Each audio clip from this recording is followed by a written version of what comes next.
जय हिंद दोस्तों। स्वागत है आप सभी का एक बार फिर से आपके अपने YouTube channel Saraswati classes short hand में। आज की डिक्टेशन रहेगी 80 शब्द प्रति मिनट की गति से। सबसे पहले तो आपको नए साल की ढेर सारी शुभकामनाएं। मैं ईश्वर से प्रार्थना करता हूं कि इस नए साल में आप सभी की मनोकामनाएं पूर्ण हो जाएं। तो आइए दोस्तों डिक्टेशन को स्टार्ट करते हैं।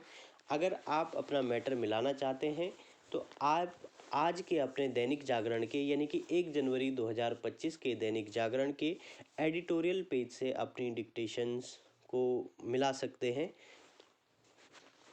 आइए स्टार्ट करते हैं डिक्टेशन स्टार्ट होगी 5 सेकंड बाद।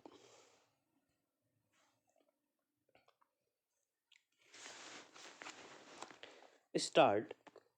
समय के साथ बहुत कुछ नया और बेहतर होता है, लेकिन नववर्ष का आगमन यह कहीं अधिक उम्मीद जगाता है कि आने वाला समय शुभ हो।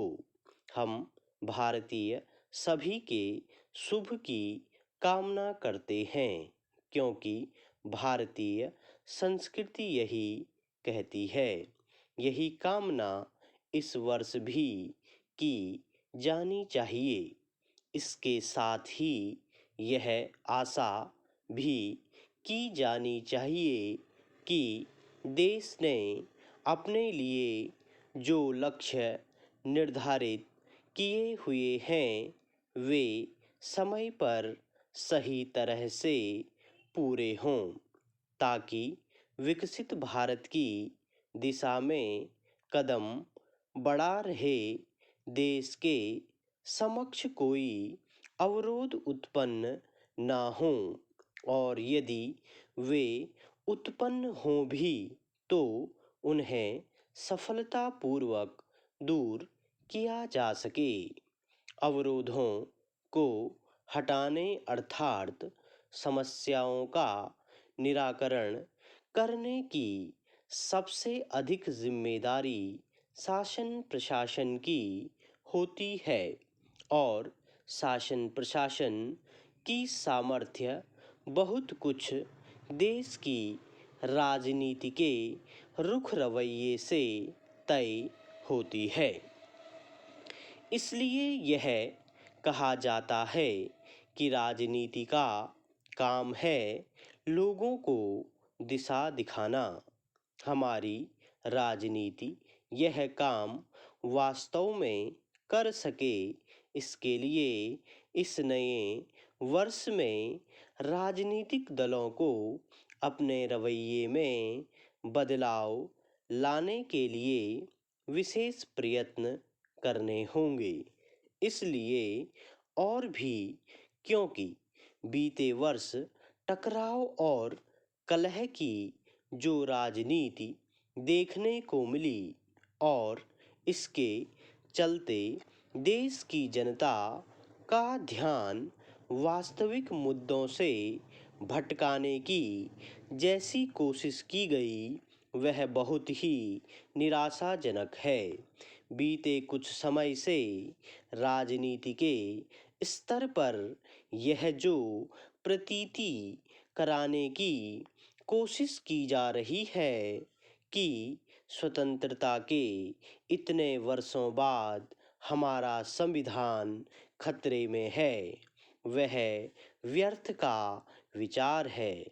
इसी तरह यह प्रचारित करना भी सस्ती राजनीति का ही परिचायक है कि गांधी अथवा अंबेडकर की विरासत खतरे में पड़ गई है।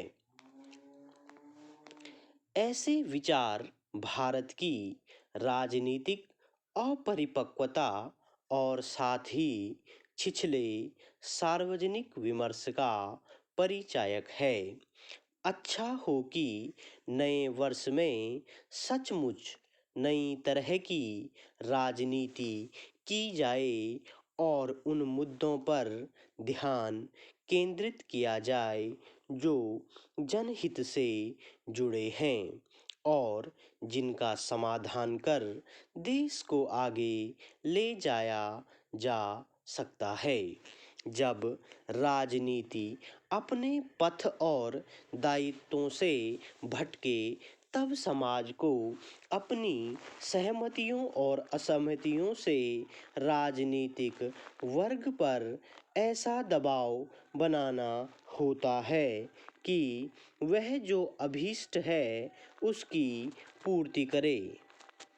पर देश और दुनिया एक मत है कि आने वाला कल भारत का है।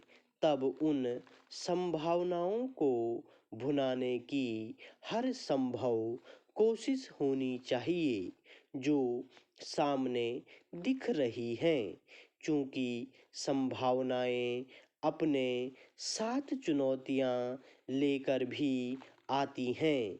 इसलिए उनका सामना हमें पहले से अधिक दृढ़ता और मिलकर करना होगा। ऐसा किया जाना तब कहीं अधिक आसान होगा जब नए विचार और नई कार्य संस्कृति को अपनाया जाएगा। इस संदर्भ में जितना सजग सरकारी तंत्र को रहना होगा उतना ही समाज को भी। स्टॉप।